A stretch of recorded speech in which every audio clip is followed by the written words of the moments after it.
আজকে তোমার জন্মদিন তো, এই জন্য তোমার জন্য একটা কেক কিনেছি। তুমি বাড়ি যেয়ে কেকটা কাইটে খেয়ে নে। আব্বু, ওই যে গোস্ত, আমি একটু গোস্ত দিয়ে ভাত খাবো। আব্বু, তোর জন্য বাসায় কেক কিনছি না? জন্মদিনের দিন তোর গোস্ত দিয়ে ভাত খেতে হবে না, কেক খা। না না আব্বু, আমি গোস্ত দিয়ে ভাত খাবো। তুমি গোস্ত কেন?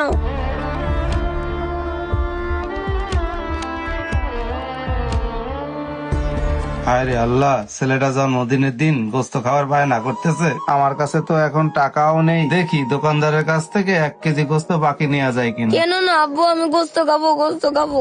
আচ্ছা চল আব্বু, একটা ব্যবস্থা করতেছি। এই আসেন ভালো দেশি গরুর গোস্ত আছে। আসেন ভাই, গরুর গোস্ত কত করে? ভাই, গোস্ত যা বেচতেছি তাই 750 টাকা। আপনাকে কটুক দেবো ভাই? ভাই, আমার না কেজি খানে গোস্ত লাগতো। ও 1 কেজি গোস্ত নেবে? হ্যাঁ দাঁড়ান ভাই, এখনই দিচ্ছি ভাই। ও ভাই, দাঁড়ান। ভাই, আমি 1 কেজি গরুর গোস্ত নেব, কিন্তু আমার কাছে টাকা নাই। বাকিতে দেয়া যাবে না? আমার কাছে এখন কাজ নেই তো, কালকে কাজ হবে না, টাকা দিয়ে যাবা না ভাই। এই মিয়া, টাকা নেই তা গোস্ত কিনতে আইসাও কি জন্য? আমি কি বাকিতে দেওয়ার জন্য এখানে ব্যবসা করতে আইছি? আমি কাউরে বাকি টাকি দিনে